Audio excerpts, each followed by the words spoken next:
సహవాసం ఎక్కడుందండి?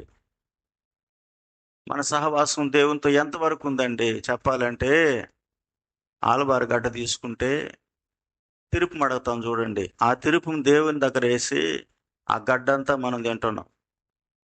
ఒక దినాన్ని ఆశీర్వదించి దేవుడు మనకు దీవెనలతో ఇస్తే ఆ దినాల్లో తిరుపు ఆయనకి, అది కూడా తిరుపు ఇచ్చేవాడు ఏమిస్తాడు?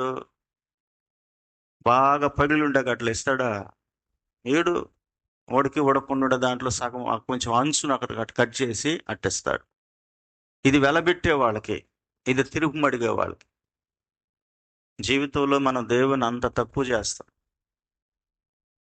అందుకే నెమ్మదికి మనకు దూరం అవుతున్నాం. విశ్రాంతి మనం పొందుకోలేకపోతున్నాం. నీడను మనం ఆశ్రయించలేకపోతున్నాం. దేవుని యొక్క రెక్కలు మనల్ని కప్పలేకపోతున్నాయి. రూతు సవాల్ చేస్తుంది క్రైస్తవ లోకానికి, నేను ఒక మోయాబు స్త్రీని, కానీ దేవునితో సహవాసం చేయడానికి అన్ని వదిలిపెట్టి వచ్చాను.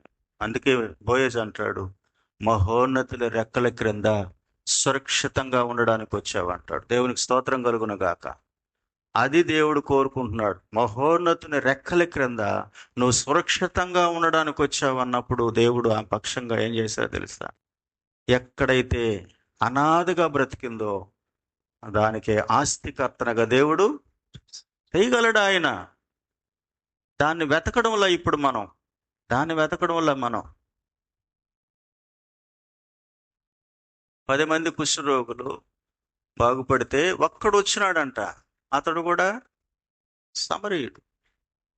మిగతా 9 మంది కేవలం వాళ్ళకి స్వస్థత కావాలా, కేవలం వాళ్ళకి ఉద్యోగం కావాలా, కేవలం వాళ్ళకి తిండి కావాలా, కేవలం వాళ్ళకి దీవెనలు కావాలా, కేవలం వాళ్ళకి అభివృద్ధి కావాలా. వాళ్ళు దేవునితో సహవాసం చేయరు. వాళ్ళు బాగుపడ్డారు, వెళ్ళిపోయినారు. ఏమండి, వాళ్ళకి కేవలం అదే వెతుకుతున్నారు. కానీ ఈ శిష్యులు, నువ్వెక్కడ కాపురం ఉన్నావో అది కావాలి. దేవునితో సహవాసం చేసే వాళ్ళకి, దేవుని దగ్గర నుంచి మేలులు పొందుకునే వారికి చాలా వ్యత్యాసం ఉంది.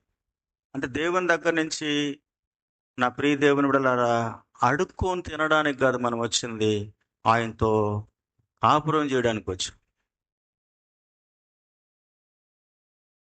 అన్న బిడ్డలుగా బ్రతకడానికి వచ్చాం. ఆయన రక్తాన్ని, రక్తం ద్వారా కొనబడి ఆయన బిడ్డలుగా, ఆయన పిల్లలుగా, హక్కుదారులుగా, వారసులుగా బ్రతకడానికి వచ్చాం. అంతేగాని ఆయన ఏదో అది కావాలయ్యా, ఇది కావాలయ్యా, ఇది కావాలయ్యా, అది కావాలయ్యని అలా రాలా మనం. ఆయన అంటాడు, మీకు ఏది అవసరమో మీరు అడగక మునిపే, నీకు అక్కరగా ఉండేదేదో నాకు తెలుసు, మీరు అడగాల్సిన అవసరం లే. అయితే ఏం చేయాలా? మనం ఆయన బిడ్డలుగా